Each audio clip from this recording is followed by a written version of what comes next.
Estimados participantes, bienvenidos nuevamente a esta última parte de la unidad 2. Vamos a hablar sobre temas relacionados con pronósticos de ventas. Esta actividad es sumamente importante y está dentro de las estrategias de producto porque definitivamente para una empresa es esencial poder hacer una estimación de cuál va a ser la cantidad de unidades que se van a vender en un periodo determinado. Una empresa para poder funcionar necesita tener un presupuesto y este presupuesto debe indicar cuáles van a ser los ingresos y los costos. Entonces la estimación de ventas como una actividad propia del gerente de producto o del gerente de ventas nos permite poder hacer la elaboración del presupuesto en la parte de ingresos. Vamos a revisar algunas técnicas que son las más utilizadas para realizar los pronósticos. En primer lugar, vamos a utilizar una técnica muy sencilla que se llama método de la razón en cadena, que nos permite estimar el tamaño de un mercado y en base a eso poder determinar un objetivo de ventas para nuestros productos. Típicamente podemos usar esto en el lanzamiento de nuevos productos, cuando vamos a lanzar un producto nuevo al mercado y no tenemos información previa de ventas del producto que se va a lanzar. Vamos a poner un ejemplo. Acá en la diapositiva ven una serie de bloques que están colocados de manera sucesiva. Supongamos que vamos a lanzar al mercado un producto que es un lápiz labial, ¿no? El lápiz labial es un producto cosmético, puede tener un costo variable. Supongamos que es un lápiz labial con ciertas características, ¿no? Que sea hipoalergénico, que no provoque alergias, el contacto con la piel, que tenga un costo de alrededor de 40-50 soles, ¿no? Un producto para determinado segmento de la población. Entonces, si yo quiero estimar cuál es el mercado total que puede tener este producto,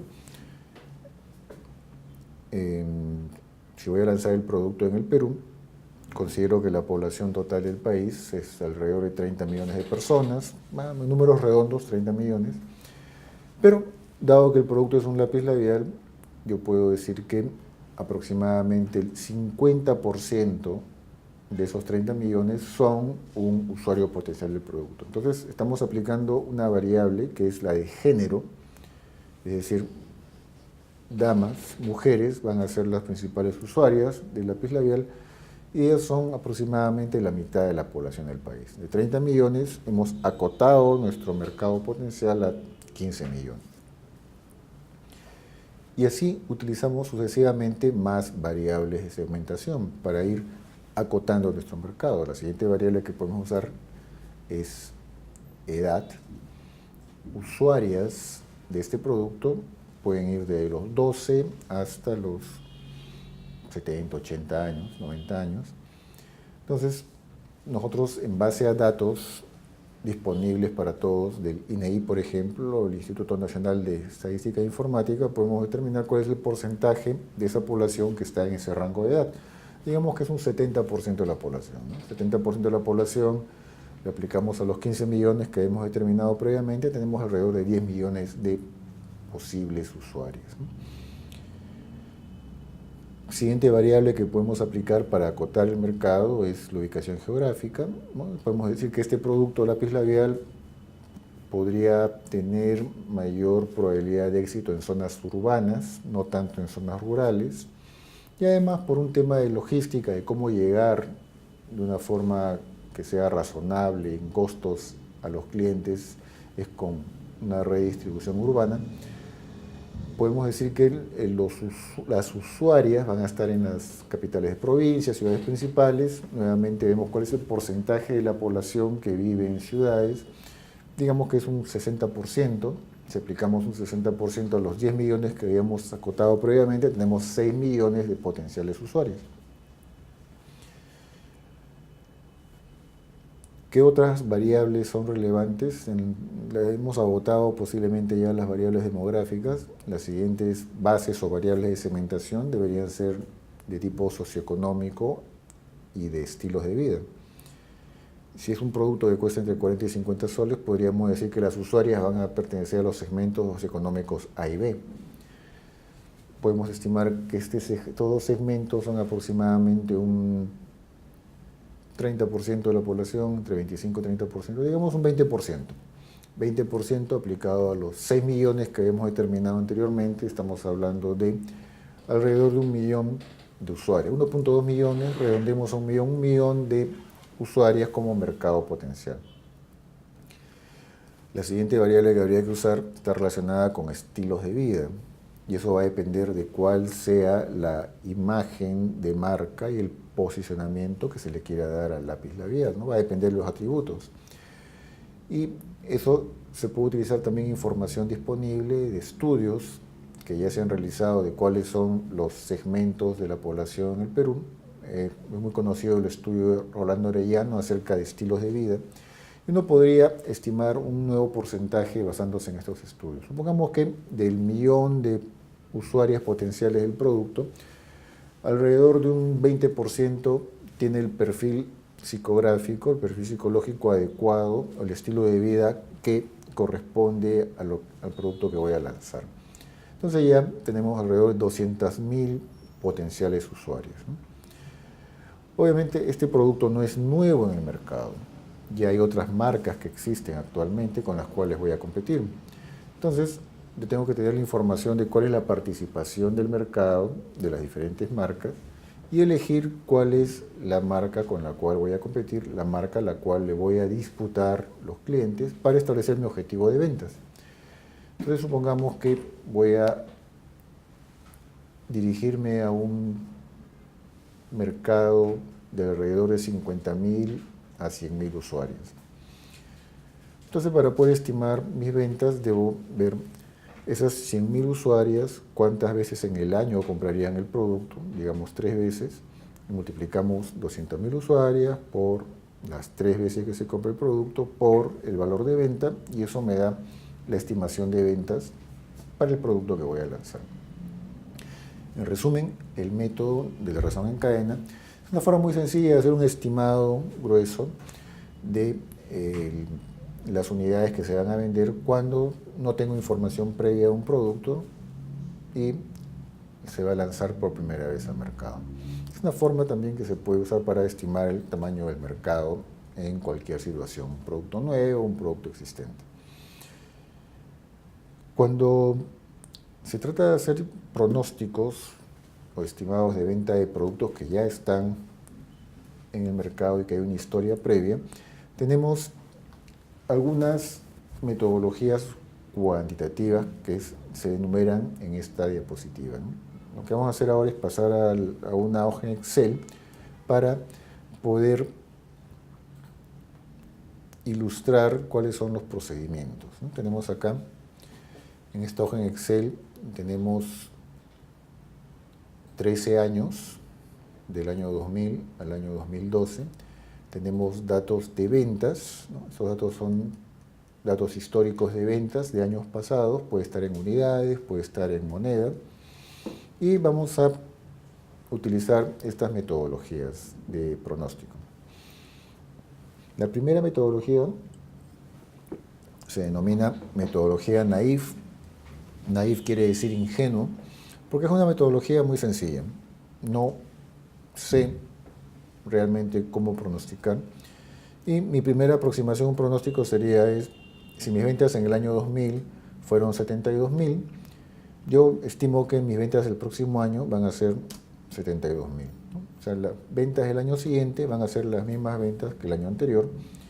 Coloco el dato, copio hacia abajo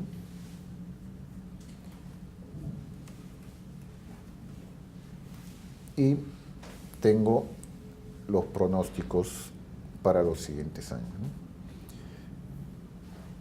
Metodología de proyección sencilla, metodología naïf, ¿no?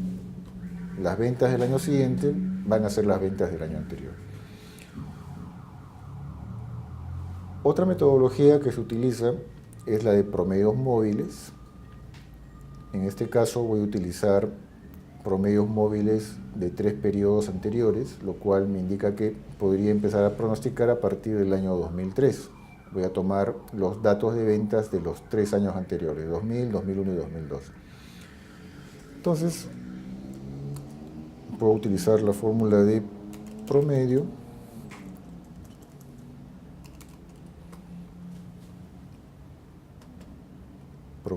de los 3 años anteriores y tengo un pronóstico para el cuarto año, para el año 2003. Copio hacia abajo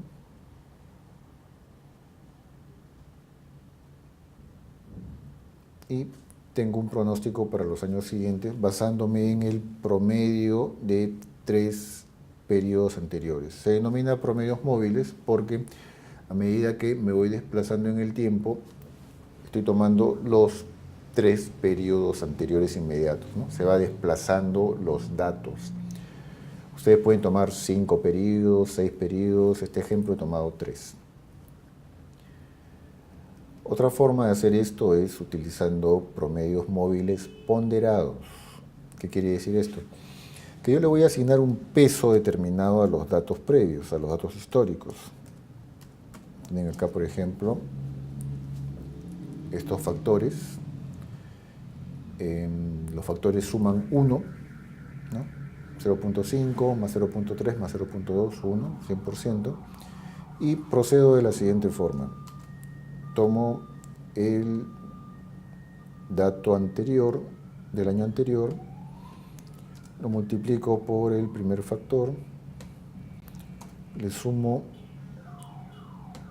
el producto del año anterior a este por el factor que asigné acá, más el primer año por el último factor. Entonces tengo acá el promedio ponderado de los 3 periodos anteriores. ¿Cuál es el racional detrás de esta operación? Yo puedo decir que lo que ocurrió recientemente, lo que ocurrió el año pasado, explica mejor lo que va a ocurrir a continuación porque es más reciente, los datos son más frescos y por lo tanto van a tener mayor peso en lo que puede ocurrir después. Entonces le asigno un peso de 0.5. En cambio, lo que ocurrió hace 2 años posiblemente tenga menos peso, menos importancia para estimar lo que va a ocurrir después. Entonces le doy un menor peso y un menor peso aún al dato más antiguo. Esa es la lógica. Los datos más antiguos explican menos un pronóstico a futuro. Los datos más recientes explican mejor un dato a futuro, por lo tanto le doy mayor peso a los datos más recientes. Lo que tengo que hacer a continuación, antes de copiar, es fijar los factores. Fijo los factores con la tecla F4 para que cuando haga la copia se mantengan constantes. Copio y tengo mis estimados para los siguientes años usando los promedios móviles ponderados. En esta hoja la última técnica que voy a utilizar se llama la de uniformización exponencial. ¿En qué consiste? Elijo un factor entre 0 y 1 cualquiera, de manera arbitraria, 0.3. El primer año que voy a pronosticar lo voy a hacer con un método naif, es decir, voy a vender lo mismo que vendí el año pasado. Y para el siguiente año lo que voy a hacer es aplicar un porcentaje del error que cometí. ¿De qué forma? Tomo mi pronóstico anterior y le sumo un porcentaje, el factor que elegí arbitrariamente, del error cometido. El error cometido es la diferencia entre lo que realmente se vendió y el pronóstico. Se dan cuenta que ahora este pronóstico es inferior a mi anterior pronóstico. 67.000 es menor a 72.000.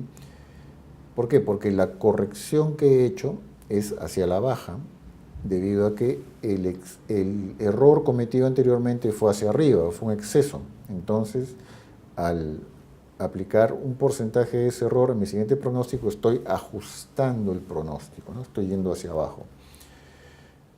Y para poder copiarlo hacia abajo, fijo el factor y copio.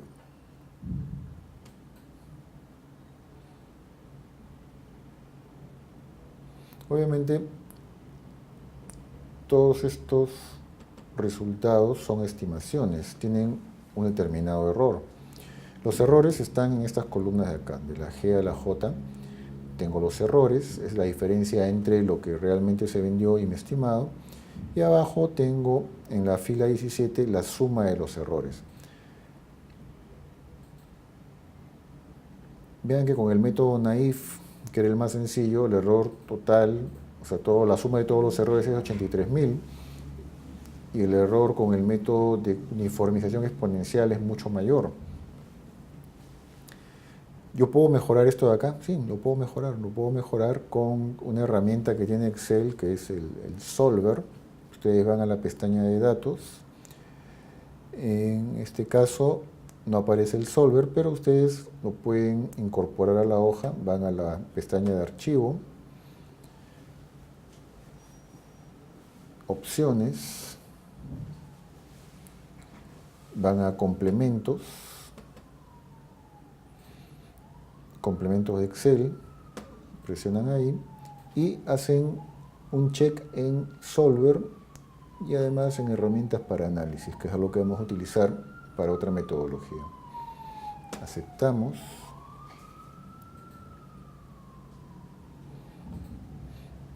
Y ahora en la pestaña de datos aparece esta opción de Solver. El Solver es una herramienta que permite hacer un análisis de sensibilidad. Es decir, yo puedo variar los resultados de la hoja variando ciertas celdas, ¿no? Entonces la intención de usar el Solver es variando el porcentaje alfa, que arbitrariamente le pusimos un valor de 0.3, yo quiero optimizar los errores, es decir, reducirlos al mínimo. ¿Cómo se hace esto? Hago clic en Solver, me sale este menú. Entonces, este menú me dice, ¿cuál es el objetivo? Bueno, el objetivo obviamente es que este valor de acá sea el menor posible. Hago un clic en mínimo. ¿Qué cosa varío? Varío este porcentaje. ¿Y hay alguna restricción para estas manipulaciones de datos? Sí. La restricción es que este coeficiente sea mayor o igual que 0. Listo. Aceptamos. Ya están todos los datos. Resolvemos. Y el Solver ha encontrado otro factor, este de acá, 0.84, que ha reducido el error, ¿no? Ahora, de 103.000, que fue la suma de los errores anteriores, lo hemos reducido a 80.000. Quiere decir que ahora la estimación es más precisa, más ajustada a lo que realmente ocurrió. Bueno, estas son técnicas netamente aritméticas para hacer estimaciones. La pregunta que ustedes se podrían hacer acá es, ¿estas estimaciones son mejores que una estimación basada en el olfato, basada en la experiencia? Y la respuesta es no, ¿no? Estas metodologías que son cuantitativas son estimaciones, igual que una metodología basada en la intuición o basada en la experiencia, también son estimaciones. Es más, en ocasiones, tal vez la persona más experimentada de la empresa puede hacer un pronóstico basándose en su experiencia, basándose en su conocimiento del mercado, conocimiento de los clientes, y su pronóstico puede ser tan acertado o más que una estimación basada en técnicas cuantitativas.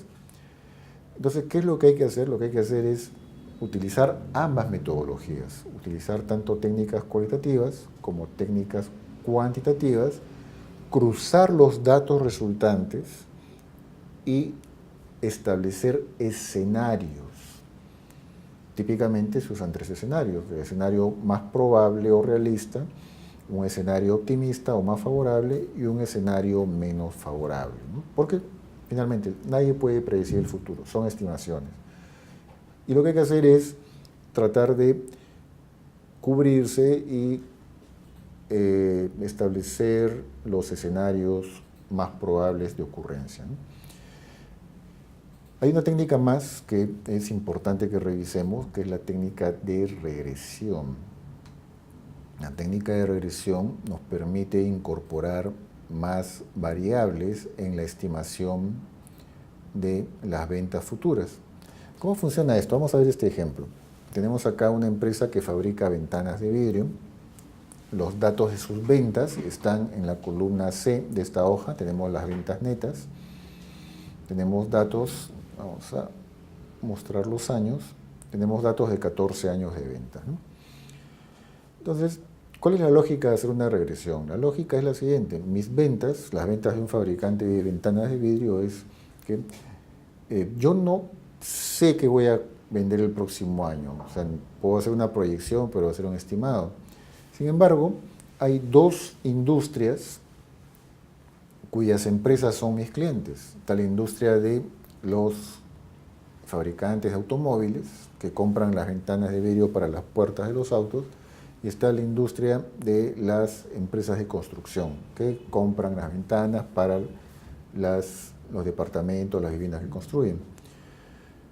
Y el crecimiento de esas industrias depende de la tasa de crecimiento de la población. Entonces son datos que sí se pueden proyectar con cierta precisión en el futuro. Uno puede acudir a fuentes externas, a los datos de la industria de la construcción, los datos de la industria del automóvil, y ver cuáles son las proyecciones de ventas para esas industrias, que son los datos que aparecen en la columna D y E. Tenemos acá los datos de ventas de 14 años y se puede obtener los datos de ventas de los siguientes años para esas industrias. ¿Cuál es la lógica de la regresión? La lógica de la regresión es que mis ventas se pueden explicar por estas dos variables independientes: crecimiento de la industria de la construcción, crecimiento de la industria de automóvil. Y esas dos variables pueden explicar mi crecimiento para los siguientes años. La forma de conocer cómo se va a comportar mis ventas en el futuro se llama una regresión.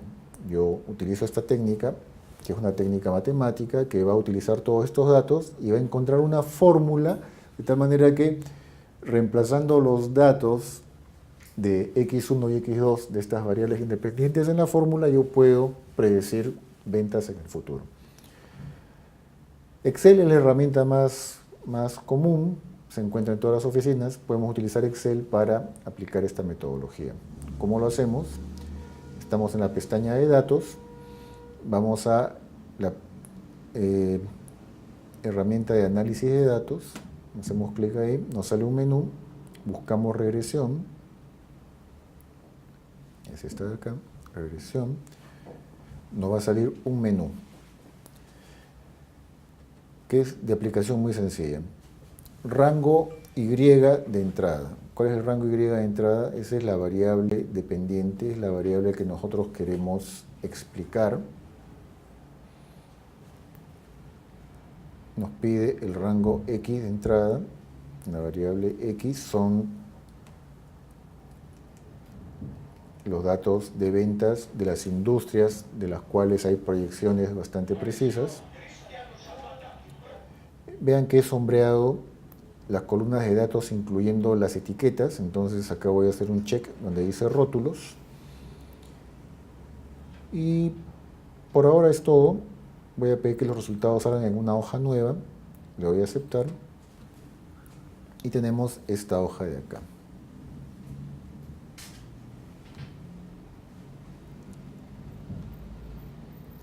¿Qué nos dicen estos resultados? Lo que nosotros estamos buscando son los coeficientes. 37.55, 10.58 y 15.10. ¿Qué cosa quiere decir esto? Quiere decir que las ventas que yo estoy buscando de mi empresa van a ser iguales a X1 es la venta de automóviles. Entonces tendríamos 37.55 X1 más 10.59, redondeando, x2 más la constante 15.1. Entonces, cuando yo quiera conocer las ventas del año 15 de mi empresa, de esta empresa que fabrica lunas, lo único que tengo que hacer es ir a esta fórmula, reemplazar en X1 y X2 los datos de las ventas de esas industrias que son conocidas y voy a obtener un estimado de mis ventas para el próximo año.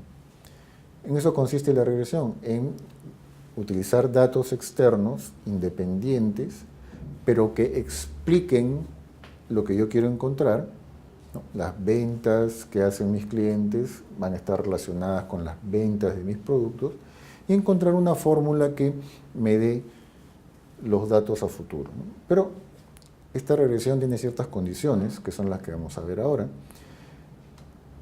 Hay ciertos indicadores que tienen que cumplirse para considerar que la regresión tenga significado estadístico, ¿no?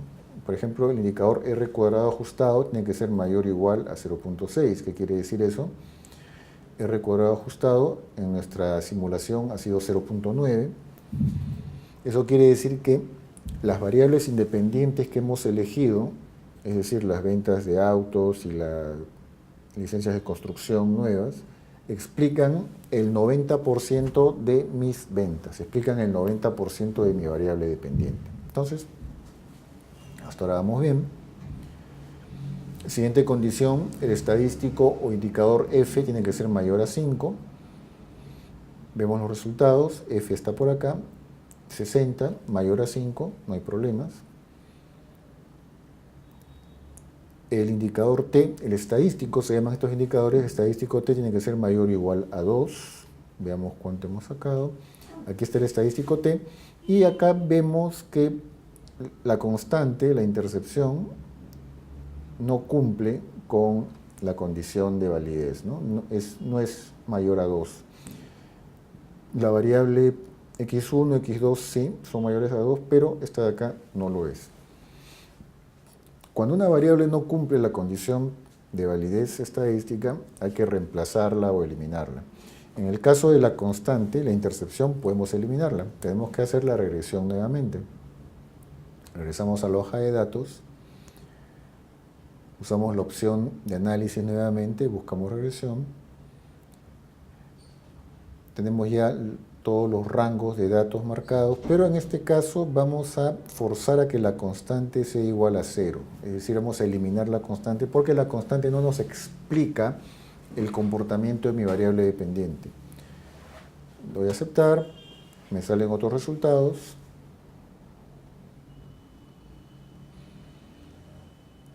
Revisamos que los estadísticos sean correctos. El R cuadrado 0.91, ok. El F mayor o igual a 5, hemos eliminado la intercepción y el estadístico T es mayor o igual a 2 en las variables que nos interesan. Entonces, estos son los nuevos coeficientes y con eso podemos armar la fórmula que nos dé el estimado de las ventas a futuro.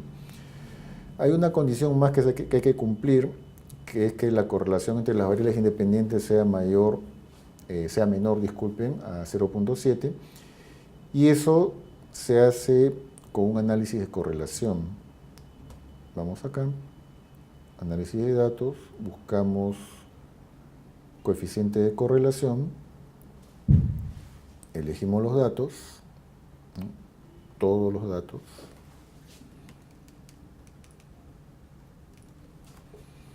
incluimos las etiquetas y aceptamos. Vamos a la tabla que se ha generado. Las variables independientes son esos contratos o licencias de construcción, la venta de automóviles. La correlación entre ellos está en la celda C4, 0.03, 3%. Es mucho menor que 0.7, 70%.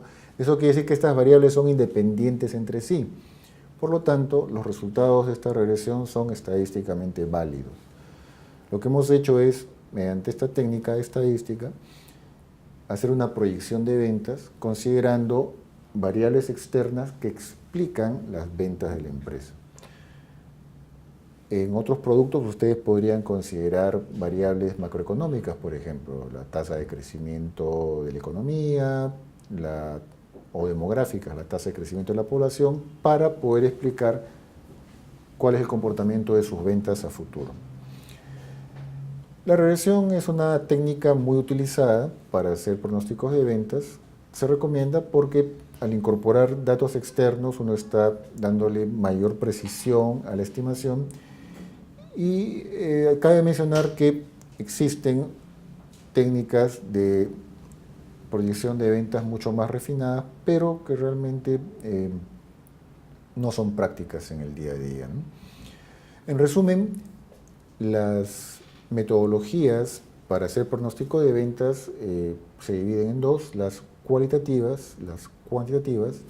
Nosotros hemos revisado algunas técnicas cuantitativas, es decir, que trabajan con datos, pero les recalco, no son mejores unas que otras, todas son estimaciones. Lo que tenemos que hacer es combinarlas y hacer escenarios de ocurrencia probable. Sería todo hasta acá en esta unidad. Gracias por su atención y nos encontramos en la siguiente unidad de aprendizaje.